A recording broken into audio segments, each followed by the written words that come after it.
We're really glad that you could join us.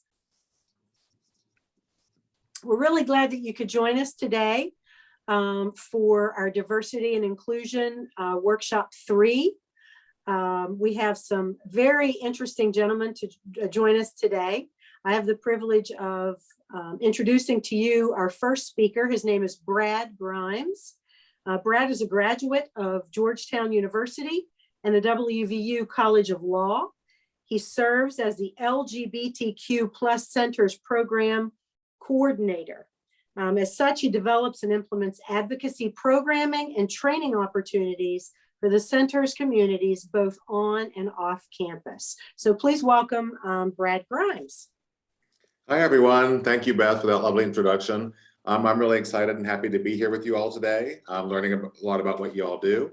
So I'm going to use this half hour to kind of give a very big overview of the LGBTQ Center, the kinds of programs and initiatives that we offer, just a little bit about us, so that you will have this as a resource to share with your advisees, right? So by making you aware of who we are, what we do, then that'll help you, I think, kind of link your students and your advisees to the resources that we have.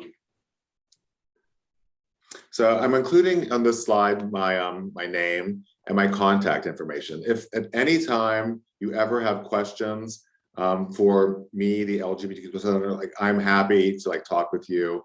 And if you have questions, I'm happy to work to get the answers for you. So you can feel free to email me here or call me at this number here. Here's an outline of what we're going to cover today. I'm going to take a little bit about us, about some of the resources, the LGBTQ resources at WVU, programs that we as the center offer, and how you can get involved. So a little background about us. We were founded, the center, the LGBTQ+ Center was founded at WVU in 2016. So we're not that old. There's been an LGBTQ commission, I think Daniel can talk more about this, longer than the actual LGBTQ+ Center has been in existence. But we came aboard then. We're located at Maple House. Has anyone been here? First question, has anyone been able to visit the center? Okay, so we're located kind of at the top of the College Avenue, in between the Mountain Lair and we're just past Dadisman Hall. We are neighboring the far end of Dadisman Hall. So it's a little bit of a hoof to get up the hill, but we encourage you to stop by, come see us, meet us, our great staff, get buttons and swag to share with your students. We're happy to share that with you all. Speaking of the staff, we are led by our director, Dr. Ellen Rodriguez. I'm the program coordinator here, and we've been joined recently by Casey Fox, who is our new program specialist. Our mission, well, before I get into the mission, I'll say that we are an academic unit under Academic Affairs, and we report to the Office of the Provost. Melissa Latimer is our direct report. And we support the university's educational social justice efforts through trainings, classes, and advocacy on all of WVU's campuses and across the state. Most of our work is done here on WVU's Morgantown campus, but through our virtual programs, our satellite campuses are also able to join. Our programs that are virtual are open to system-wide. We provide a warm, comfortable atmosphere for organizing, socializing, teaching, and learning. And we do welcome all students, staff, faculty, and community members to come up the hill and join us. The mission really is to provide inclusive programming and outreach initiatives, again, not just for students, but for faculty and staff and the broader community that we live in here in Morgantown and in the state. So, everyone's encouraged, especially students are encouraged to use the center for studying, making friends, meeting new peers and colleagues, working on class projects, watching documentaries, and more. It's a great place to meet. It's a safe space, and we have snacks, and you can always get students to participate with food, right? So, but yeah. So, to summarize, our mission really is engagement, advocacy, and education.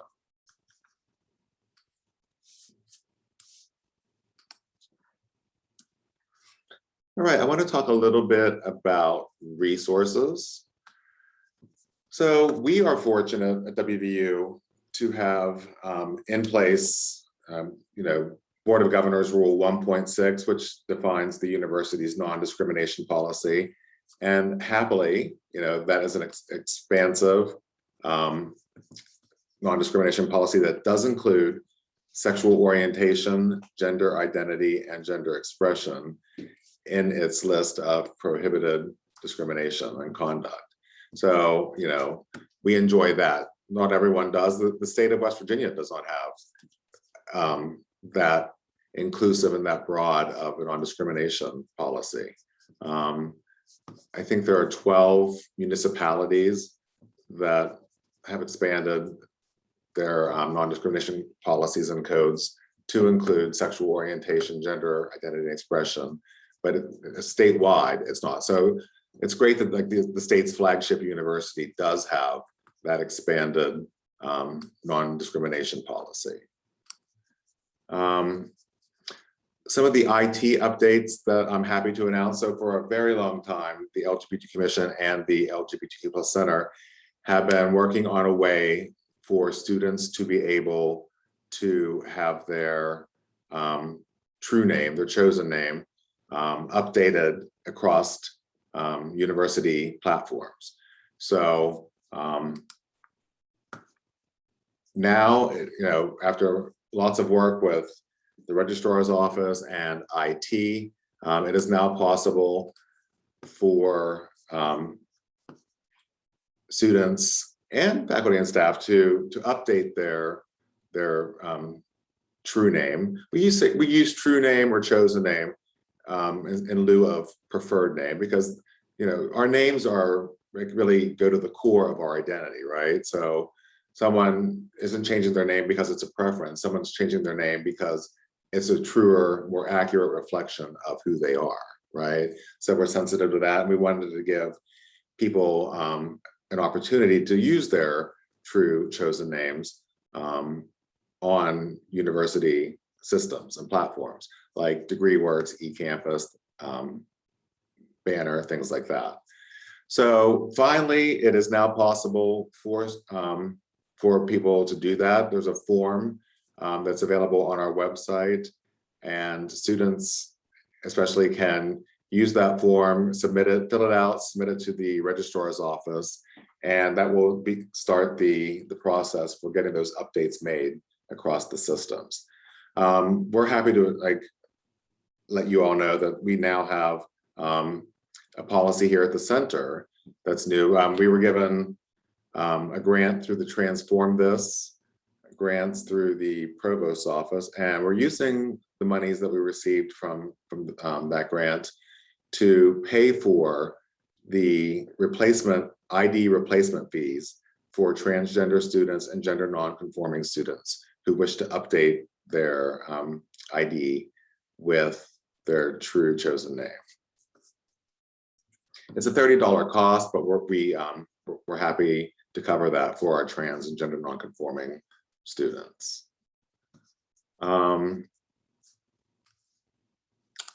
Legal Services is a great unit that can assist students with the court procedures to request a legal name change. So, we were talking about, just before we were talking about WVU systems and a campus-wide name changes and updates, but legal services, WVU Legal Services can help people legally change their name, and with the procedures and processes, that entails. We have been very happy to work with informing the university community about all-inclusive restrooms. So on our website, which I will share with you a little bit later, we have a list of all the gender inclusive and gender neutral bathrooms that anyone can use regardless of their gender identity or expression.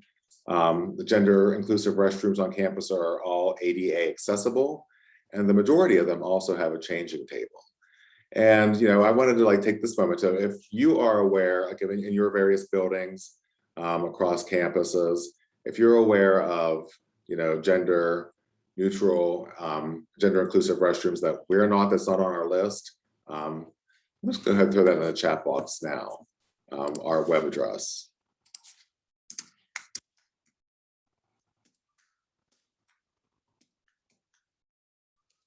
So it's lgbtq.wv.edu. There will be a list toward the bottom of the homepage. You can access that gender inclusive restroom list, and I think there might even be maps. But if there are any that you don't see that you're aware of, please take a minute to send us a quick email and let us know, and we will add that and update our list.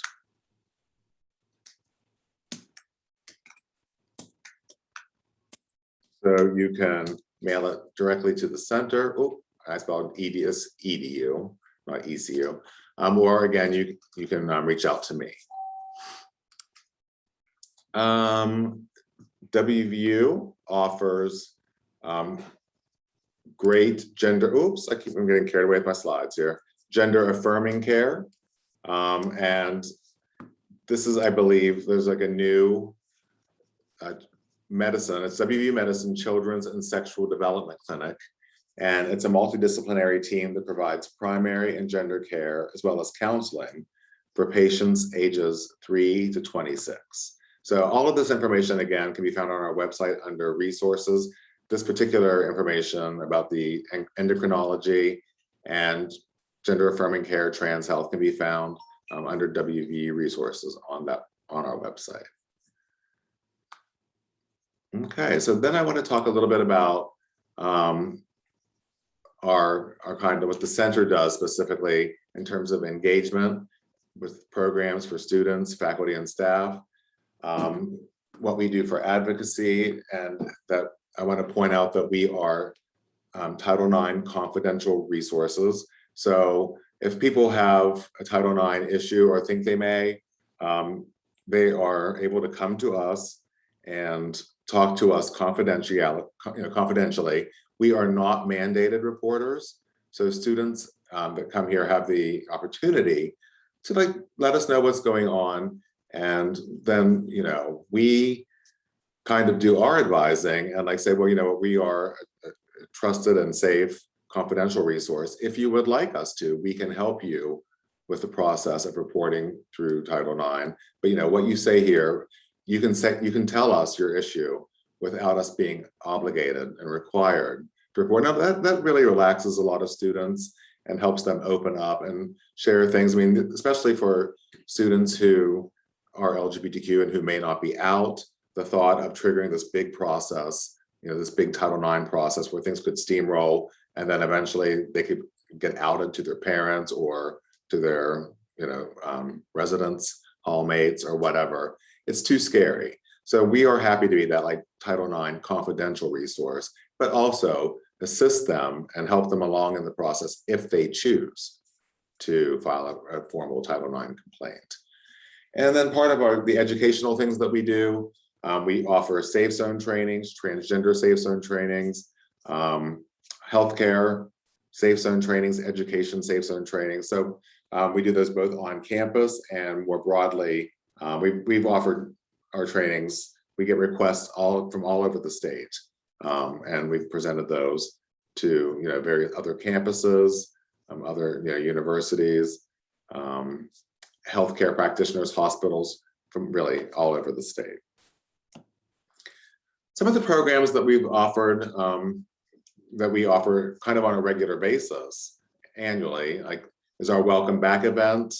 In September, we celebrate Hispanic Heritage Month with our kind of Latine festival. We show some Latine films and have discussions after that.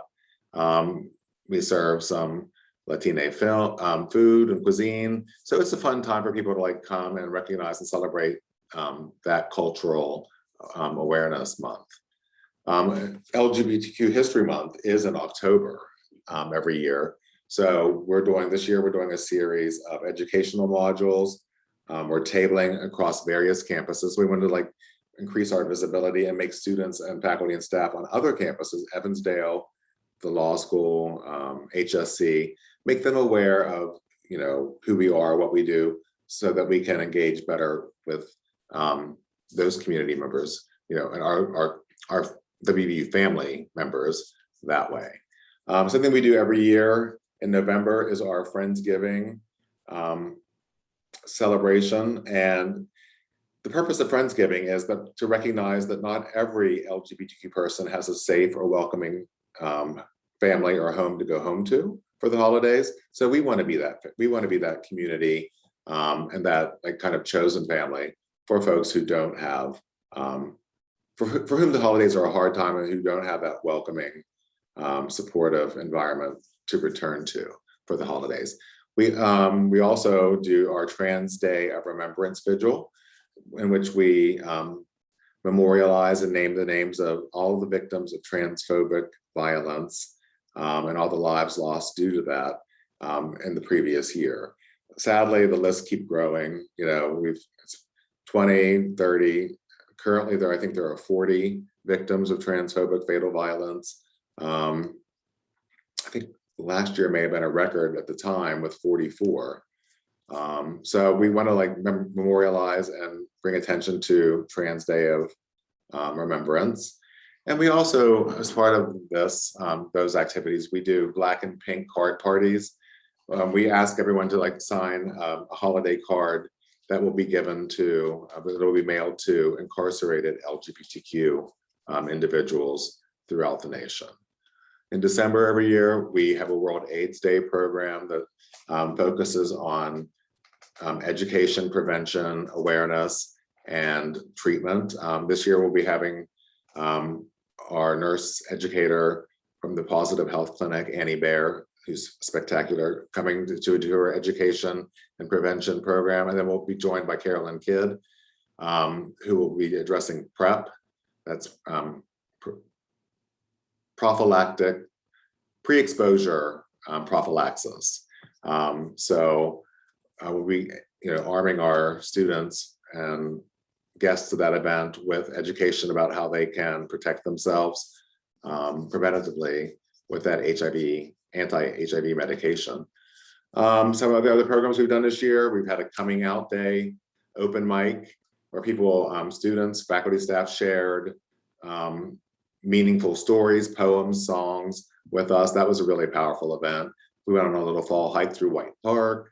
Tonight we're having faculty and staff connections at Mountain State Brewing Company, just a little social for faculty and staff to get together, talk with us, and learn about what we're doing. And the students love together breakfast on Fridays. We did pumpkin painting recently. We're going to offer a panel on LGBTQ and faith. And we're offering a panel next month on the 16th in November for supporting gender diverse children and families. So lots of great things. It's lots of educational opportunities, and I mean, but fun too. So it's a mix of, you know, this is educational and this is important to know, but also fun events that students and faculty and staff can, you know, relax, let their hair down, and just have fun. Some more programs offered by the center. We offer safer sex education, and it's through Adagio Health, and it's an inclusive safer sex, recognizing that like so many LGBTQ people got the sex education that they got in high school was geared to cisgender heterosexual people. So our safer sex education is more inclusive and is kind of focused on, you know, what our community needs to know about safer sex. We offer an anti-racist training that's been popular. We, our student ambassadors that are involved in that program visit classrooms and do an hour-long anti-racist training. That's been very popular. Again, as I mentioned earlier, we do transgender and regular safe zone trainings, and also education, health, and employer safe zone trainings. You can see here a list of some of our collaborators that help us do the advocacy work that we do here. So Title IX, student conduct, talent and culture, student organizations, our community partners such as Morgantown Pride, various local churches that are LGBTQ welcoming and affirming. We're having an event with career services, kind of a tips for LGBTQ job seekers that'll help students navigate Handshake, give them tips on their resume, drafting, and things like that. We've partnered with Caruth to bring some mental health and well-being issues, also with Well WVU for similar things. Ooh. And again, I'm getting carried away with my. So I wanted to bring your attention to this site, which is language from the National Academic Advising Association. And I love the, I'll give you a second to read through that, but I love the takeaway. Let us be clear, our group serves as a community for all advisors who work with LGBTQ students, and we all do, not just those who might self-identify as LGBTQA. So the importance there is to remember that, frequently you'll be dealing with students who may not be out to themselves. They may not be out, and then if they're not out to themselves, they can't be out more broadly.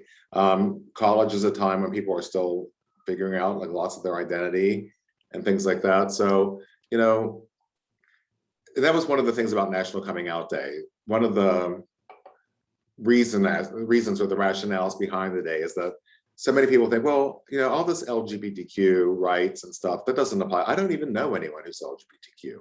Well, what National Coming Out Day shows us is that, the more people that come out, the more people recognize that, oh, I do know someone who's LGBTQ. It turns out, my youngest child is LGBTQ. It turns out my cousin is gender nonconforming. It turns out that, my uncle is now going through a transgender journey.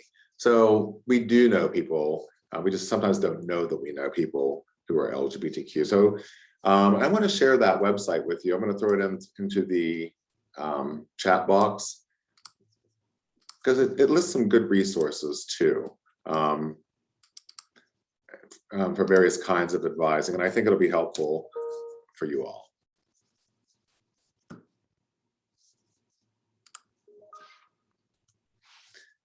Just a couple quick pointers. I don't want to encroach on Daniel's time, so I'm going to start wrapping it up. But some pointers on how better to work with LGBTQ plus students. So, you can normalize pronouns by sharing yours. So when you meet with somebody, hi, I'm Jennifer, and I use she, her pronouns. Or, myself, I'm Brad. My pronouns are he, him. And that lets the student know that, oh, you're sensitive to these kinds of things. And if by chance that student has a gender identity that may not be apparent or may not be obvious, that you're someone who gets it, who's respectful and truly interested. And I would free them up to relax a little and say, oh, I'm Alex. I use they, them pronouns. So it's one great way to break the ice and to help your students relax and be more receptive to you and your message, right? When they see that, okay, you're open, you're socially aware, and you're educated on these things. I mean, something as small as just sharing your pronouns goes a long way to helping someone relax, feel seen, and feel included. Be sure to ask the students that you're advising what they want to be called. Ask, what's your chosen true name and pronouns. By not doing that, we run the risk of misgendering people. And by using a name that is no longer in use for someone, so someone is transitioning and they've adopted a chosen or true name, repeatedly calling them by the name that was given to them at birth is called dead naming. It's a persistent kind of microaggression. But if done persistently enough, and after people have told you, no, yes, my legal name is this, but I go by this. if it's a persistent pattern of dead naming somebody who's corrected you, that can rise to a hostile environment level offense, like in Title IX. So we want to avoid all that. And it's just more respectful to, like, of course, use someone's chosen true name. Share with your students about current resources on the name change.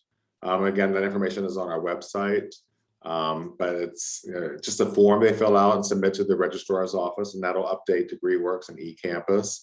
Share with your students the information that, like, if they are transgender or gender nonconforming, they can have their IDs updated with their chosen name, and that the LGBTQ+ Center is happy to pay the fee involved for that. You can let your students know that we offer that there is it's not through us, it's actually through Women and Gender Studies, but there is an LGBTQ Studies minor that's available to them. And of course, one of our goals, as is yours, is to have a positive impact on retention and graduation rates. So, when we let students know that they are seen, that they are welcome, we honor and respect who they are and their identities, that goes a long way. And when we offer them resources, such as the LGBTQ+ Center, hey, like, I know things are hard for you, but there are these resources that help you. And when people feel supported and recognized and seen, they're more likely to stay at WVU and pursue their course of study through graduation.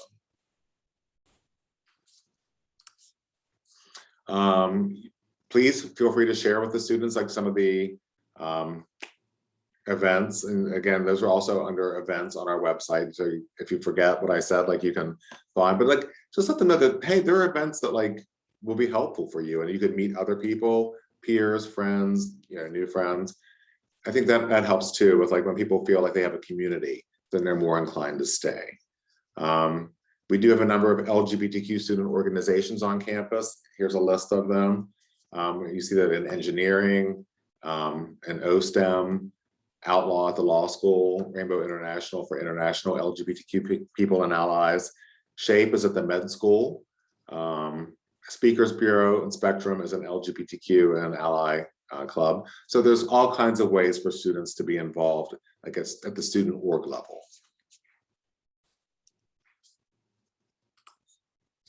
I encourage all of you, and I encourage you to, like, encourage your students that you advise and your advisors to stop by the center. Again, grab some buttons. Like, we have great pronoun buttons. So, something that small, like, if your advisors have on their desk or wear a ask my pronouns button, it's such a great signal, like, oh, I'm attuned to these kinds of concerns and issues. I get it. And, you don't have to be afraid to be you around me. I think it goes a long way to, like, helping students feel welcome and supported.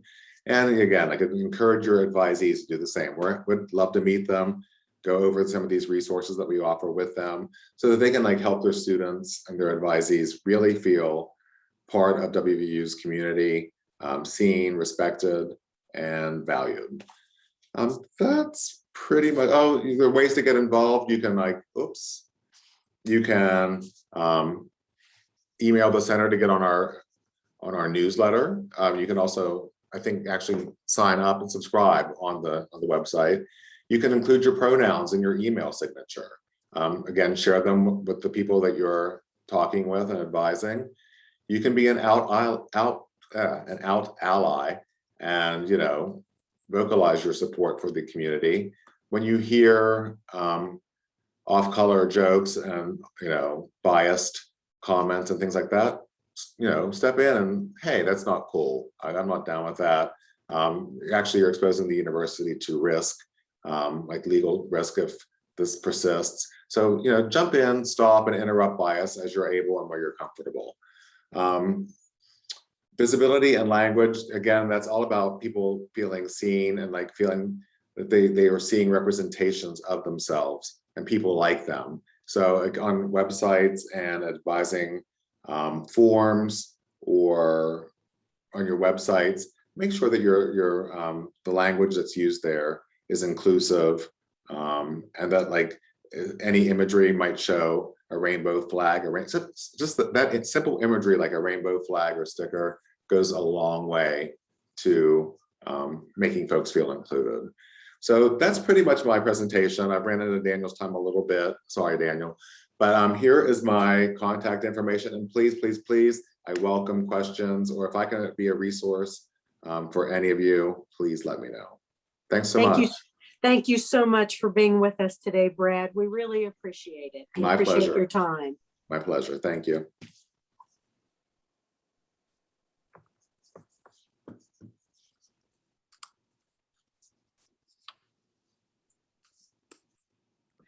Okay, well, I will go ahead and then introduce our second speaker. My name's Susan Catanzari. For those who don't know me, I'm over here in the Chambers College. So our second presenter is Daniel Brewster. And Daniel's an instructor over for the Department of Sociology and Anthropology.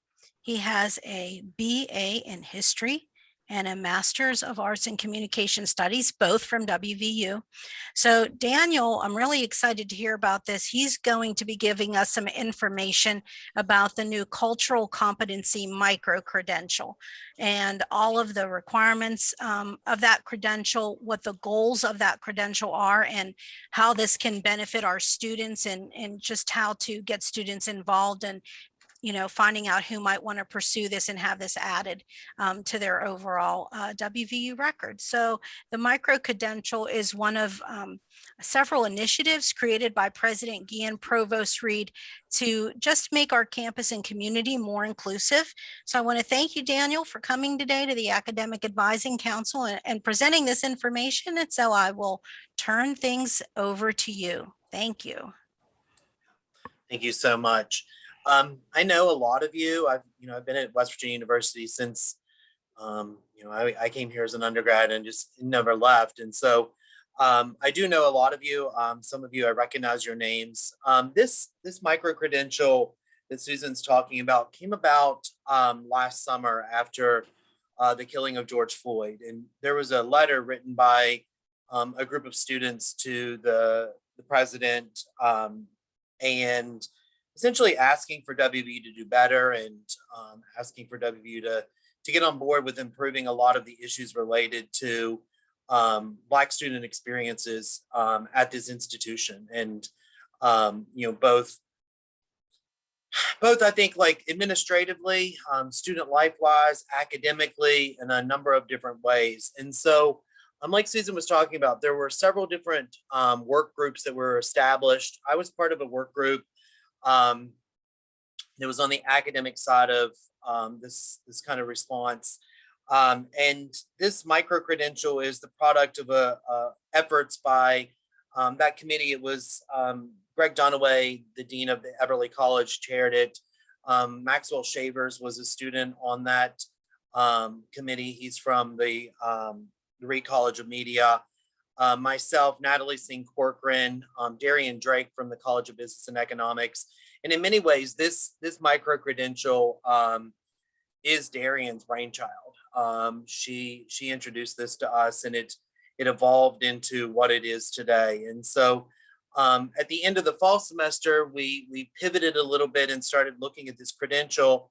And a new committee was created with the Associate Provost, Melissa Latimer, Lou Slimak, another one of the provosts, Natalie Singh Corcoran, the Dean of the Creative Arts Center, Keith Jackson, and myself. And so this micro-credential is this kind of response. And, in a growing age, I'm going to go ahead and share my screen.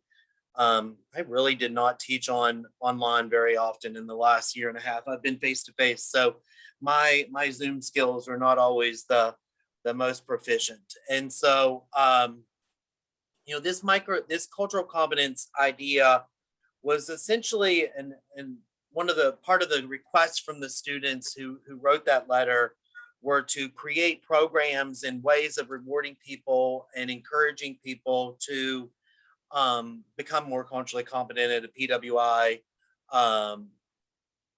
like West Virginia University. And so what we came up with over the course of the last year was this program that it's multifaceted. And so I'm going to go here first. 4 micro credentials that students can earn. And these are badges that students can share in their emails. They can share on their resumes. They can share in any kind of like social media mediated type of format. But it's also demonstrative of like 4 different kind of levels of understanding cultural competence. And so what we really created was something that many students have already really checked off that first box. And so as advisors, how the GEF, requirements, a lot of times, they necessitate some kind of cultural type of course. And so what we did is we created these 4 levels. And so knowledge, using kind of a Bloom's taxonomy approach to thinking about understanding, comprehension, application, dissemination, all of those things. We started at this knowledge level. And so at this knowledge level, what students will do is it's really threefold. And so we have a list of courses that the students need to take. They have to complete it with a B or higher.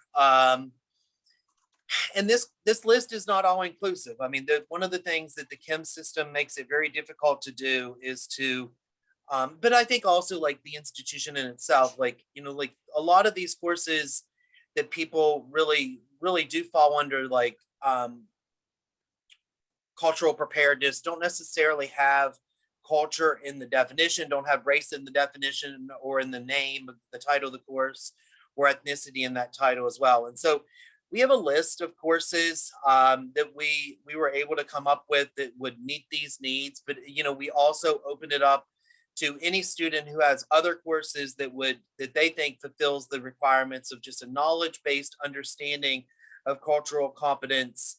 They could reach out to me and our committee and to get this kind of approved. And like what we know is that many students have already taken a lot of these classes in that, I think it's GF6 course that they would have taken to fill those general education, requirements. And so a lot of students probably already have, this with an A or B, but we wanted to go a little bit further. And so instead of making it like a co-curricular kind of approach, we wanted there to be definitely something like, as a instructor here at WVU, I've really, I've struggled a lot of times with requests from people to get my students to attend things. And so people will ask me, would you be willing to, offer this to your students and offer them extra credit?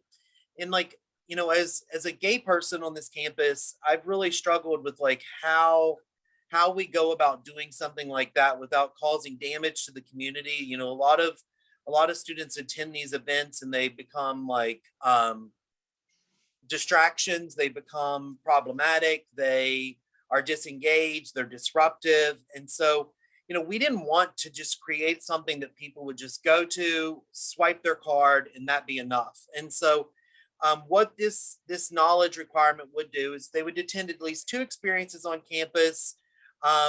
Any of these kind of, items would be beneficial to them. And right now, through the provost office, a website is being designed. It might actually be live by the end of the week.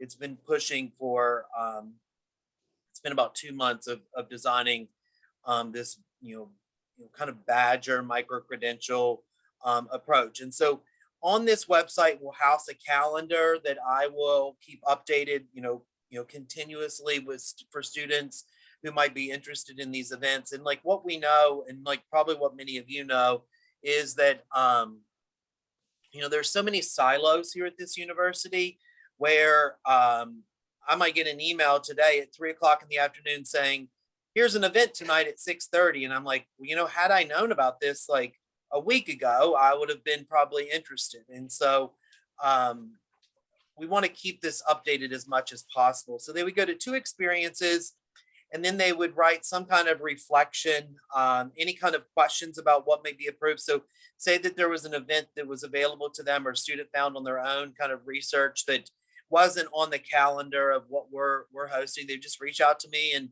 I take a look at it and kind of see like what it is and talk to them about like what the expectations are for reflection. Also in this knowledge base is an experiential, service learning kind of engagement activity. Students would be expected to do 8 combined hours. Like, like I again, like admittedly really struggle, and some of you have probably heard me say this in other meetings. I really struggle with a lot of like how we view service at this institution. Where I don't know how many times they've repainted that wall up there in Sunnyside. It's like I feel like that wall up there in Sunnyside gets repainted at least like once every 2 weeks. And like we didn't want that to be it. We also don't want students to do damage here as well. So, I've been to events in Charleston associated with Martin Luther King Day of Service. And some of these students just disappear for hours on end. They don't really get anything out of it. They go down to Charleston, like they get some kind of service requirement for their major or whatever, but they don't really do anything. And so like we want this to be a little bit more intentional. We want the students to gain something from it and be able to reflect on it in some way that's demonstrative, that it wasn't just I showed up here and did some kind of restoration project and that was it. And so we want that to be academic. We want them to reflect on like the significant impact of this, culturally. And so we'll have rubrics that the students will be able to, access to define like what the expectations are for these reflections. But this is really going to be a mentoring program too. And so I'm going to, be able to facilitate with as many students as are interested. I've already got a couple collaborators who are also going to assist in this, who are faculty across the institution. And then of course, like our planning team, I think are going to be a resource as well. So like, again, like anything that a student, like I'll keep these opportunities listed there as much as possible, updated, pretty much like every other day, maybe daily, to make sure, it's an ongoing calendar that students are interested in. So what I really need from, other faculty, staff, is to kind of get this out there to students. So we're going to send that email out in News, but like I think most of us know, they don't read their emails. Like we can send as many emails as we want. We can put it on screens in the mountain lair. We can put flyers up at the top of the elevator in Brooks Hall. Still yet, a lot of students are just completely like uninformed. And so like going to try to, keep as much of a community of communication here as we possibly can to get that. Like I said, there are multiple of these credentials. So once they achieve that knowledge credential, they move into, if they're interested, they can move into a second. This is not, all inclusive. They don't have to do all 4. If they want to just get the knowledge-based credential, get those kind of experiences, capture these things that they've already done, and they're able to demonstrate that, then they could stop at the knowledge base if they want to, and stop at that knowledge credential. But we hope that like students will move forward, and intentionally we want them to move into these next 2 really. But because like one of the things that I think I've realized over the years, and I actually taught a couple of the people in this Zoom today, and I think that like they've heard me say this even like 10 years ago when I taught them, like students, like in many ways they don't want to really hear from us outside of the classrooms, right? Like they're going to gain a lot more, and like I have a strong opinion that they gain a lot more when they can hear from each other. And so that's what these next 2 credentials really demonstrate. So once the students have achieved this, knowledge-based credential, this application credential will go a next level. So they will take a higher level course. And so like, what we identify as being higher level. So it's not just that surface level. So like, for instance, I teach a course, social problems in contemporary America, that scratches the surface across a lot of different social problems as it relates to race and ethnicity, but we don't necessarily dig deep on anything other than just the race chapter. But then I also teach upper level courses like hate crimes, like sociology of health and medicine, where like we're digging much deeper into this. And so they would get this course again with the B or higher, but also these experiences. And so instead of attending events the way that they would in the knowledge-based credential, this one, they would actually be an organizer or a presenter for these events. And so this can be as really as small and intimate as they want. And so one of the things that, we can imagine is that like some of these students might be able to host, these kind of events like with their peers and like, bring their peers to the table in ways that people like I will never be able to bring people to the table. And so in these experiences, they would host and organize on these experiences. Again, like this is all in, kind of discussion and mentoring with me and in the rest of my committee, but I'm going to kind of try to like, we'll see. I mean, if we get 1,000 people, then of course I'm going to be drowning, but I'm pretty confident I can manage at least 100. And so, again, they would do an experiential learning engagement kind of activity with an added amount of hours. So about 15 hours is what we would be looking there. And this could actually, again, be stuff that they're already doing. Like I've taught many of our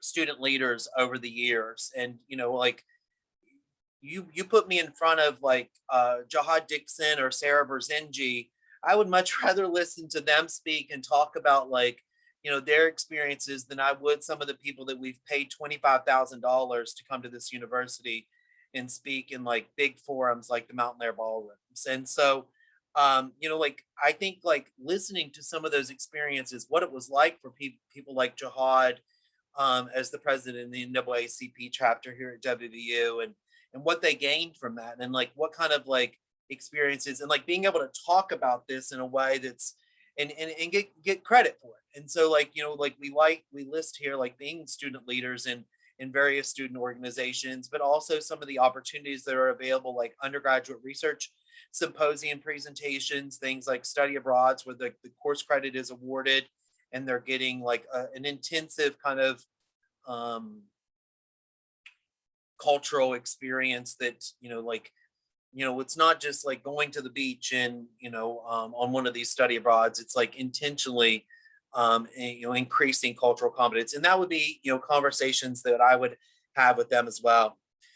This third credential goes even bigger. It goes into the dissemination form of this. And so there is no course requirement for this. And ultimately, this would be up to that student to define. And so what they would do is if once they've achieved the knowledge credential and the application credential, they would design a project and really define how they want to go about achieving this dissemination. And so we're going to give them some ideas, and obviously like I will try to advise and mentor them as best I can.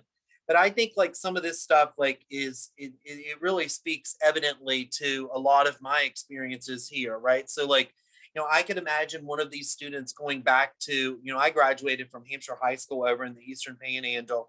I can imagine like these students going to a Board of Education meeting and trying to talk to the Board of Education, or going back to their old high school and like doing presentations at their high school that is at a much higher level than what they may have been afforded when they were a student, and being able to interact with students and mentor students in a way that's demonstrative of some of like the programs that we have at this university. This would be something that like this student would want to do, right? So like they would be able to define that and look at that in any way that they see. And like, of course, like there's opportunities, like I've met with the Honors College team and like talking about how we could work this into Excel projects. But also like in many units, they do capstone kinds of symposium presentations that students could be able to like, so they're getting the credit over here for, any number of, experiences, but they're also able to gain this micro credential that they will be able to apply and frame in the same way. So I did this, but I also achieved this at the same time.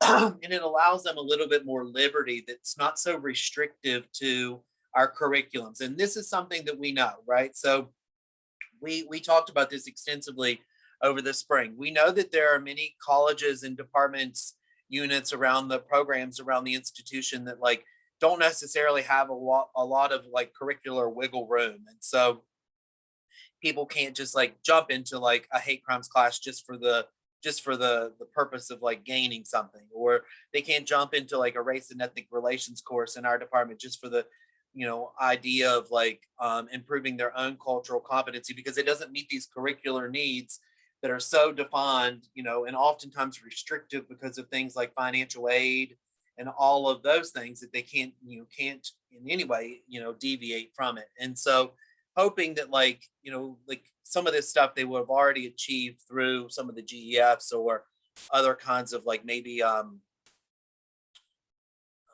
elective type courses or whatever.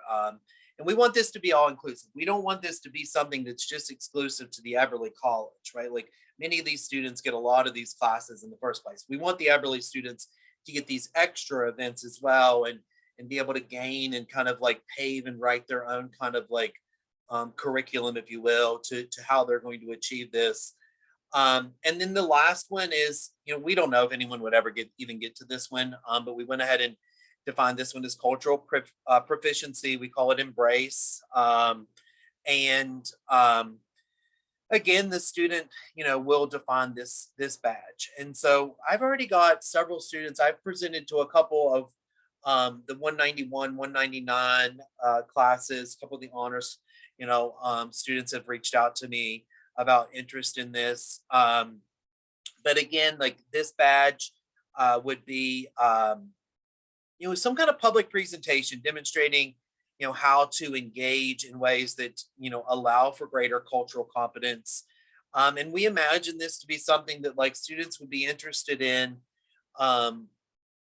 the same way that they would be interested in some of these speakers that we bring in. And I think that we really, a lot of times at this university, fail to properly lift up people that are already here. Like we bring in people to be these, big keynote speakers, these big event type speakers.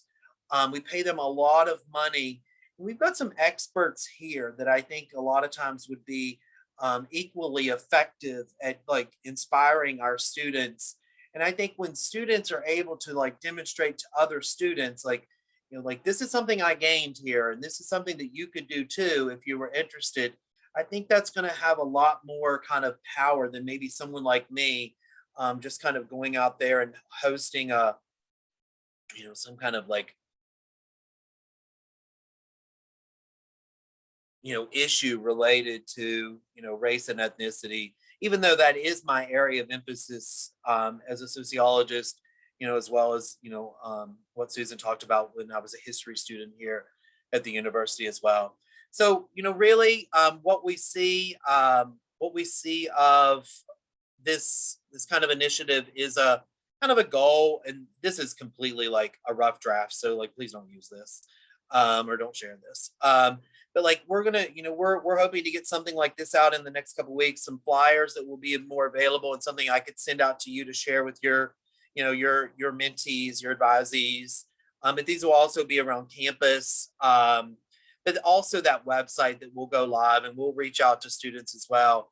But if you could direct them to stuff like this, that might be something, particularly for those students that might be interested in these kinds of this kind of work, and then especially if they're already doing it, that's really significant as well. If they're already doing it, then like this is a way that they can get credit for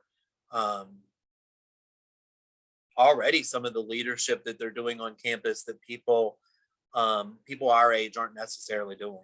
So I think that's it. I could answer some questions. Like I flew through that, sorry.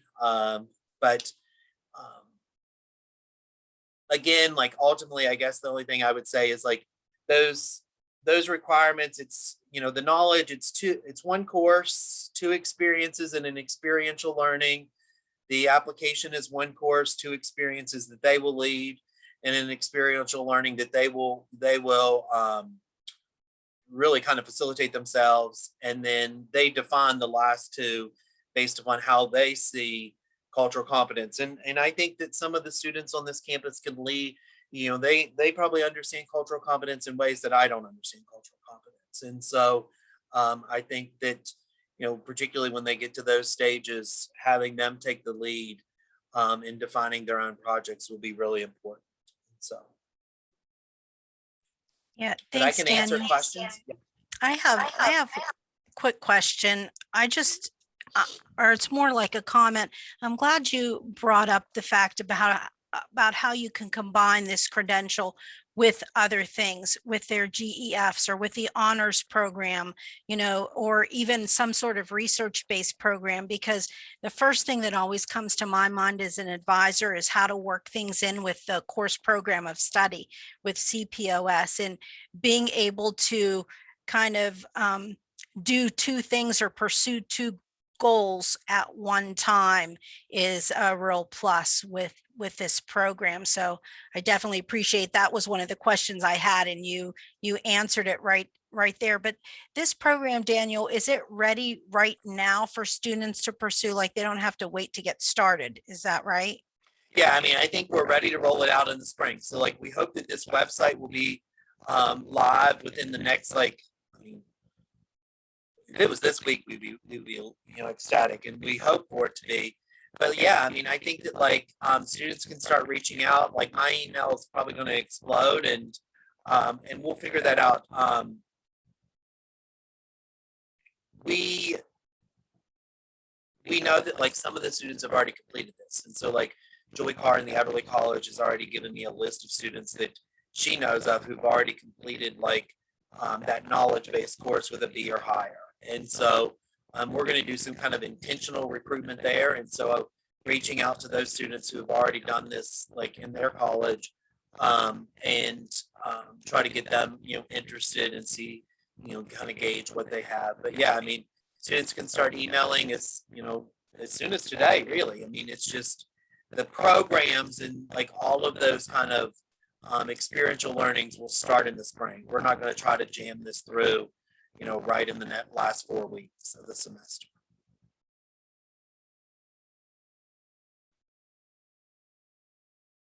So Amanda, your question about the graduate level, I think Melanie Page's team. So like so we did undergrad. I think Melanie Page's team was doing something grad level, and because it can't be the same, right? Like we don't think it can be the same, and so I think her team is hoping to get something approved by the provost office and TLC to have a similar kind of micro credential for those students.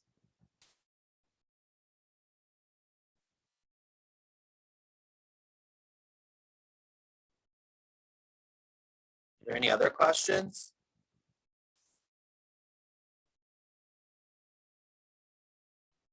And if there are, my email is just daniel.brewster@mail.wvu.edu. It's about as generic as it can be, right? And you can send those questions to me, or send your students to me, and I can answer any kind of questions that they have as well. I actually do have a question. And this is probably a particular passion of mine because I'm also co-chair of our DEI committee in the School of Pharmacy. But I also see where this would be really beneficial for faculty and staff as well, to get some kind of micro credential and get sort of greater awareness. Just based on my experience, I've had some peers who have reached out with curiosity and concern and wanting to be able to provide good quality experience for our students. I think that's in the works too. So I think that Melanie's doing the grad students, and there's another group that I think that are focused on the faculty and staff. And I can ask Melissa who it is. I know she's said it a couple of times, but I don't know what stages any of them are on. I know we worked all summer, like we met weekly, even all summer, even though like I'm not a faculty. So, but I don't know like the rest of them, but I think that I think that's something that came up so many times about how many faculty and staff could really benefit from stuff like this too. So thank you so much, Daniel. I really appreciate it.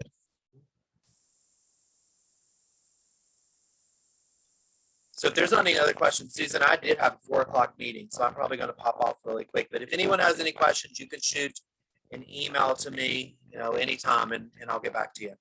Okay. Thank you so much, Daniel, for presenting this information to us. We appreciate it. Thank you for having Thank you, me. Daniel.